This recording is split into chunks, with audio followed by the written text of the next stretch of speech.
Hey everyone, welcome to the Movement Report. Today we are announcing our next major action step. We have filed a lawsuit against Pace University. So in this video, we will be talking about the hows, the whys, and what comes next. So let's get into it. This is the Movement Report.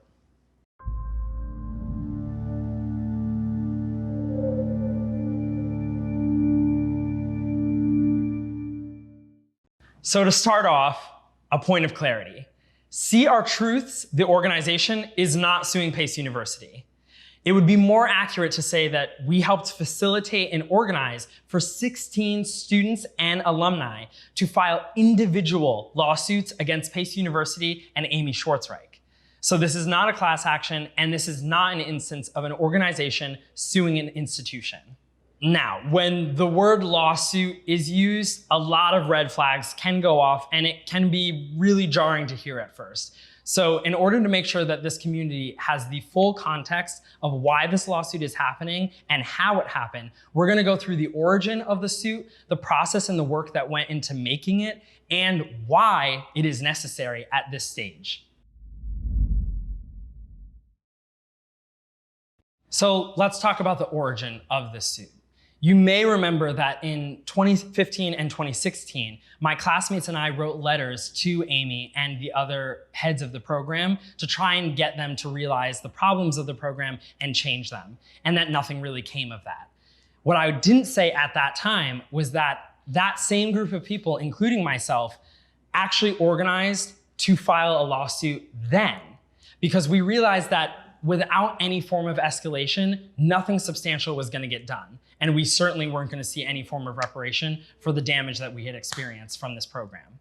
And we did. We met with an attorney, we gathered statistics, we did interviews with that attorney to solidify the claims. Everything was really moving in that direction that we would file the suit. We were in our senior year. And to say that we were debilitated by the experience would kind of be an understatement.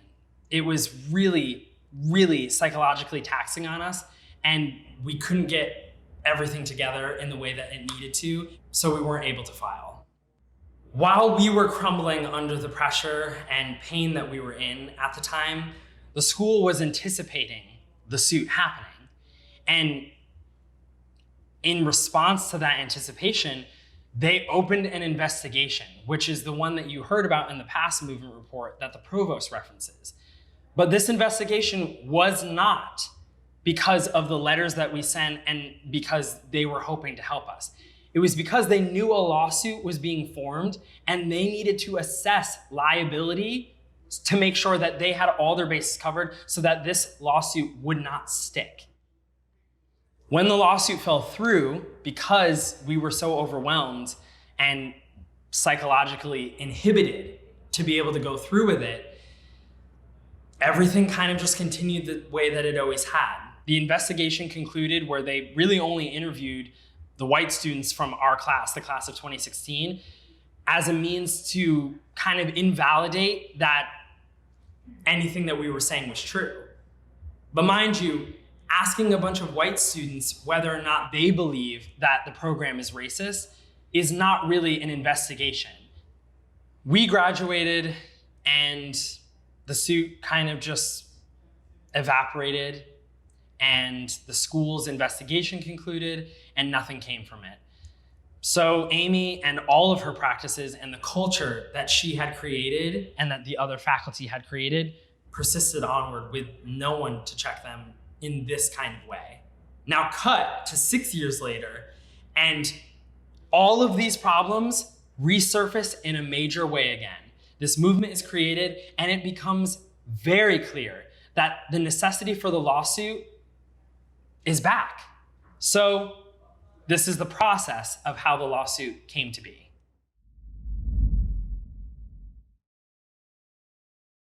To start, we collected documentation from all the students and alumni who were willing to document the harm that they had experienced within this program in order to establish a pattern of practice. We needed to show that this was harm that has been going on and needed to be escalated to this level for the past 15 years.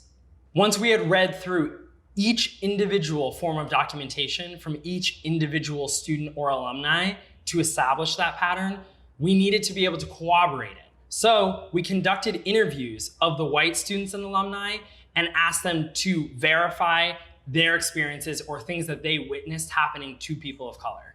Once we had that documentation and the interviews completed and both had confirmed this pattern of practice, the next thing to do was to meet with legal consultants to work out what the general claims would be. This took some time to do with the legal consultants, but once we worked out the general claims, the next step was to attempt to secure a law firm or an attorney that would be able to officially represent and take on this case. In order to do that, though, we had to make our case to them first. In order to secure any law firm or attorney, we needed to give a summary of what this case would be, in theory. So I created a cover letter, and this cover letter detailed the history of musical theater and specifically racism and discrimination within musical theater in the industry as a whole. Then explained the racism and discrimination as it pertains to PACE and its 15-year history. And then a summary of all the statistics and data that we had collected from the interviews and documentation, and presented it to them, hoping that they would take the case.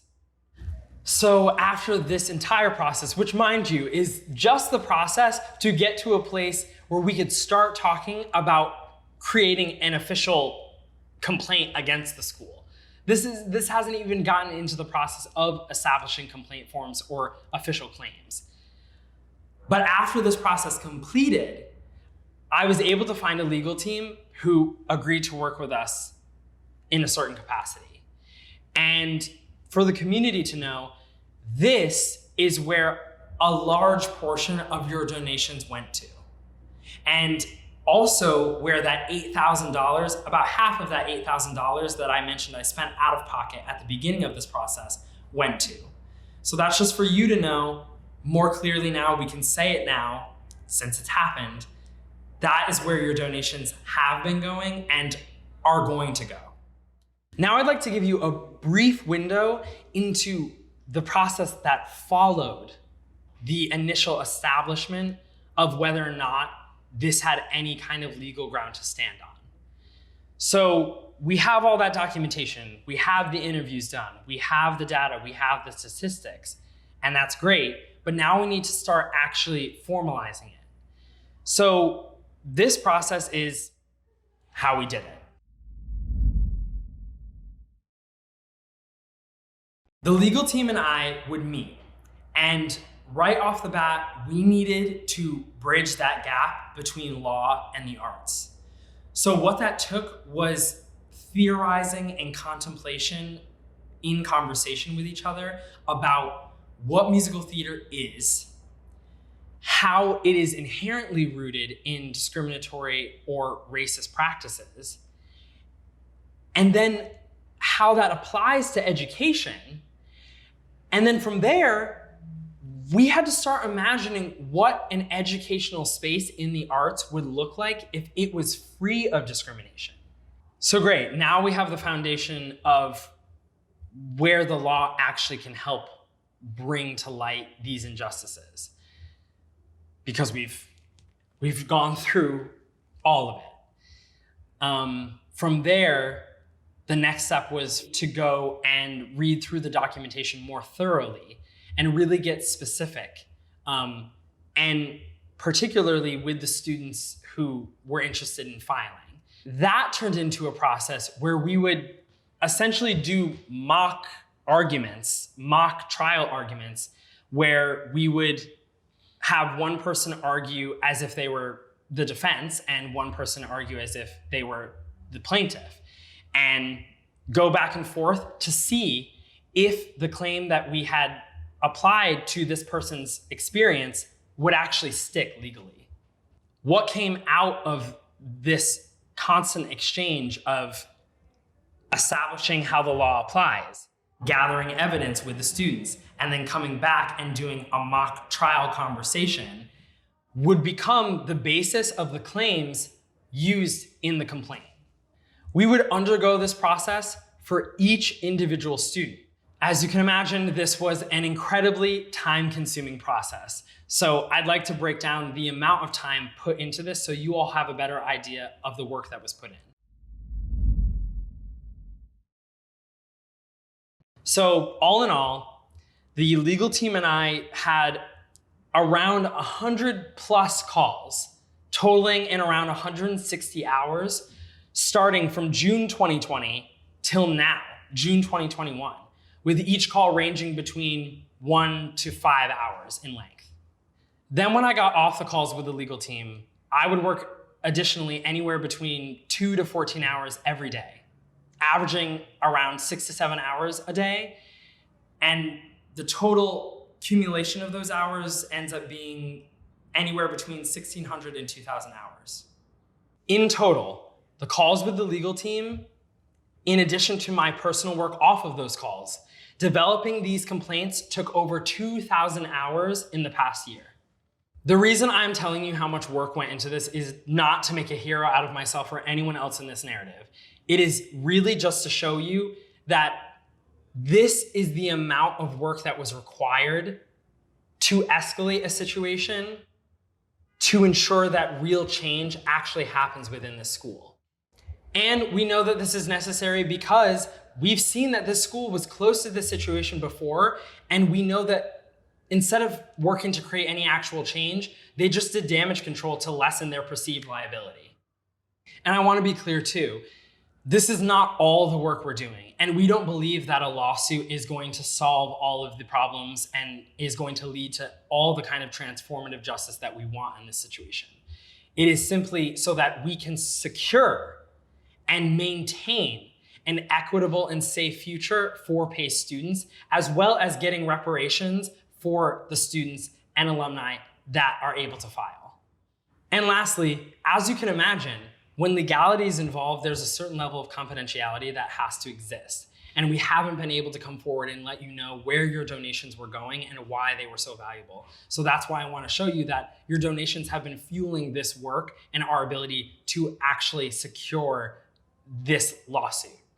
And to let you know that myself nor anyone else on the See Our Truths team is collecting any personal income from any of this work or any of your donations. We've been talking about it this entire time, but now let's break down the complaint.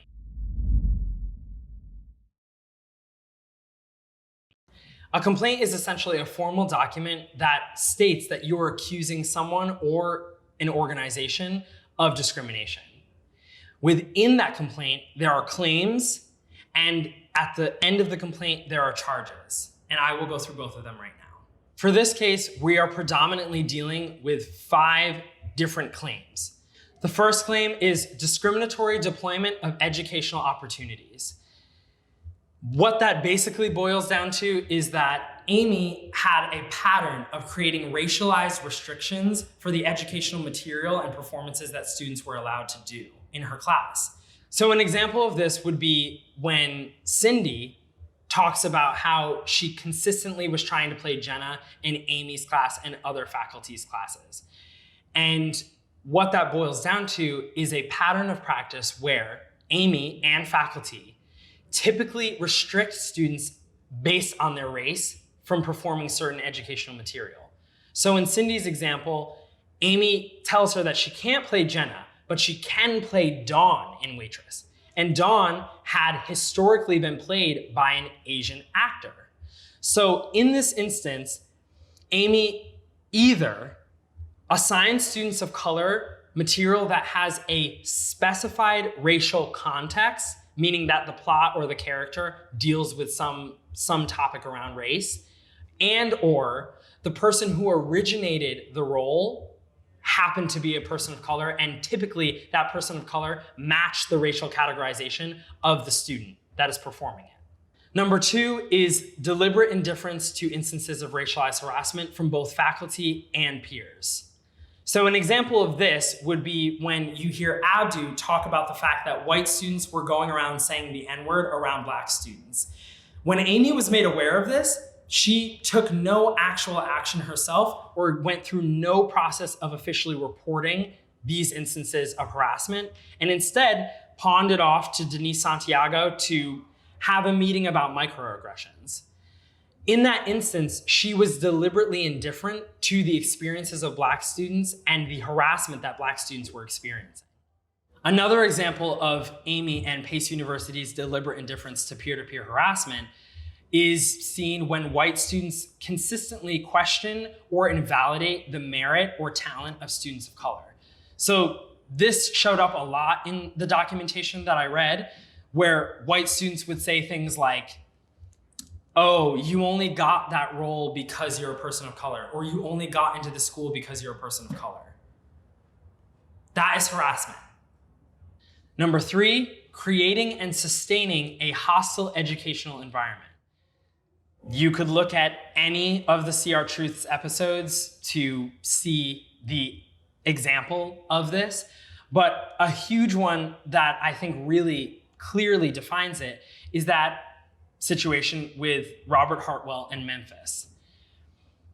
During the time in Memphis, almost every Black student and the white students that we interviewed report seeing Robert Hartwell verbally attack and berate Black students at a level that he was not to white students. He was consistently holding them to a standard that he did not hold the white students to. He would verbally attack a Black student for missing one line when they were supposed to be memorized, while a white student could hold their book on stage and he would say nothing. He made the Black students dance their dance tracks 10 times more than the white students, while the white students were allowed to rest when they were injured or feeling tired. He made the Black students consistently dance to the point that many of them experienced some form of injury. Some so bad that their physicians advised them not to dance, and Robert still made them. Robert's verbal harassment of these students and berating of these students would get to a point where students would often cry on stage or in the middle of rehearsal, and he would then berate them more for crying. Also, his harassment of these students got to a point where 2 different students attempted to leave the production. Now, Amy knew about all of this. She was getting reports of it from multiple students within the production, and multiple students were asking her to interject herself into the situation and stop Robert from harassing and holding this hostility towards the Black students. She never did anything about it. Robert persisted with his harassment up until the last day, and she did nothing about it. So in doing that, she invited someone in who created a hostile educational environment. And instead of doing anything about it, she continued on as if everything was normal, which then means she sustained that hostile educational environment. Number 4, discriminatory deployment of facially, racially neutral policies. So the example of this comes from the instance with Judith Ivey in her artist in residency at Pace. Judith spoke in front of an entire group and says a bunch of problematic and racist things. A group of students of color, go to Amy and say, we do not want to audition for Judith Ivey's show. It's not a show we would audition for, and we don't want to work with someone who holds the beliefs that Judith Ivey holds. Amy responds and basically says, fine, but if you don't audition for Judith Ivey, I will bar you from being considered for the upcoming show and a promising opportunity that they all believed that they had, which was an adherence to her policy. However, we got reports that white students were completely allowed not to audition for Judith Ivey and experienced no barring of consideration from any further shows. So here we see that with students of color, she enforces this policy, and with white students, she does not. Therefore, discriminatory deployment of facially, racially neutral policies that shouldn't have any standing about what your race is. Another example of this comes from Memphis. In Memphis and in Abdu's story, you hear about a white student experiencing sexual harassment from Robert Hartwell and asking to withdraw from the show. This student went to Amy, reported the sexual harassment. She agrees to allow the student to leave the production. After that, though, Abdu comes to Amy and says, I'm experiencing racialized harassment from Robert Hartwell. I would like to leave the show. And Amy, Robert, and other faculty basically discourage Abdu from doing that and say that he can't leave. This, again, is another instance where she has a policy around students withdrawing and says that you're okay to withdraw a show if you're experiencing harassment. But then with a Black student, they're not allowed to leave the show. They're not allowed to withdraw because of the harassment they're experiencing. And the last claim is retaliation against any student who protests or resists any of the discriminatory, harassing, or hostile practices I've just stated. This shows up in many of the CR Truths episodes and documentations when Amy labels students as troublesome or difficult to work with or any similar language. She does this whenever a student protests or resists any of her discriminatory or harassing practices. So a student resists or protests or reports anything to her, and she determines that they're troublesome or difficult to work with. And then she attempts to ruin their reputation by going to faculty members, guest faculty members, and professionals in the industry and telling them that this student that has protested me is difficult to work with. She doesn't say the part about protesting, but she says that they're difficult to work with. Now that person has a reputation that we know, word travels fast in this industry, could affect and has affected people's ability to secure employment and educational opportunities. The ripple effect of Amy's retaliation persists even if Amy isn't there. And that's a really key point. And the reason that is true is because Pace University has not come forward and repudiated any of the practices or behaviors that Amy or any of the faculty have been perpetuating this entire time.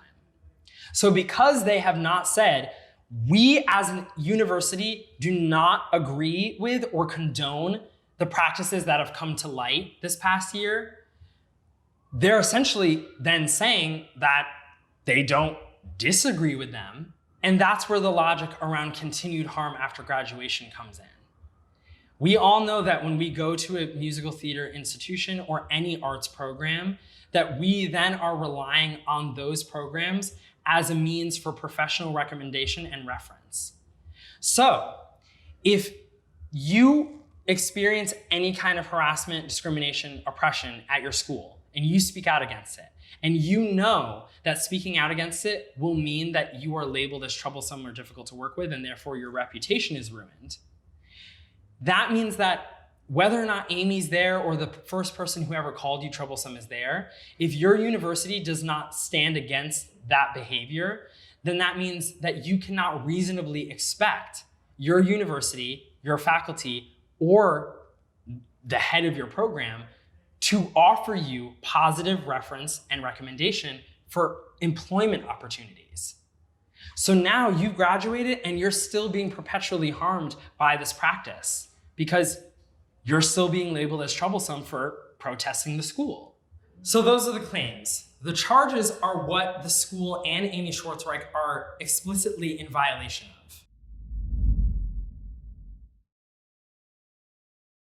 So because of all these practices and policies, Amy Schwartzreich and Pace University are in violation of the New York City Administrative Code, Section 8107.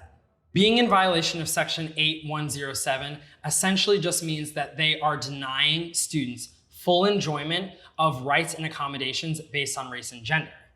And therefore, as stipulated in Sections 8402 and 8403 of the Administrative Code, this warrants an investigation and civil action to eliminate these discriminatory practices.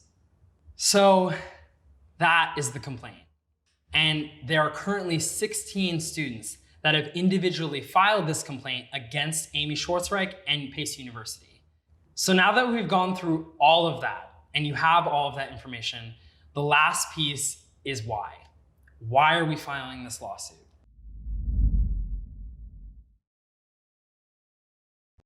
As I said earlier, We do not think that this lawsuit is the only action that will lead to change within this program, and we do not feel that legality is the only valid means of protestation and fighting for change. However, with this lawsuit, we hope to secure a few things. Firstly, we want to secure reparations for these 16 students that have experienced oppressive and discriminatory practices at the hands of Pace University and Amy Schwartzreich. We also want to create and maintain new anti-racist and anti-discrimination structures to be implemented both at Pace University and that we believe should be implemented in the industry and arts education as a whole. We also want to encourage the commission to do a full-scale investigation of its own into Pace University, which would mean that a government agency would be uncovering the long and treacherous 15-year history of Pace University and its oppressive and discriminatory practices. Another benefit to having a lawsuit open against a school that is currently in the midst of a revolution is protection for the students attending that school. This way, if any more discriminatory or oppressive or racist behaviors or practices are done onto these students, we can add it to the lawsuit and hold this university accountable in a real way that they care about. A really big one from a social standpoint is that we hope that this lawsuit empowers other students, both at Pace and at all the other arts institutions, to take action into their own hands and to take this kind of action, this level of action, and to know that it has a legal backing. You are supported in this by the law, and we want you to know that. And lastly, we want to create the expectation that anti-discrimination law can be applied and actually enforced in artistic education and artistic environments. And that concludes this movement report. Once again, thank you for watching. Thank you for engaging with this content, and thank you for supporting this movement. Without your community support, we would not have been able to get through the really difficult and labor-intensive parts of this process to be able to achieve this level of action. So truly thank you from the bottom of all of our hearts, from this team's heart. And we are really, really excited to see the waves that this creates in our industry and in arts education. So let's keep going.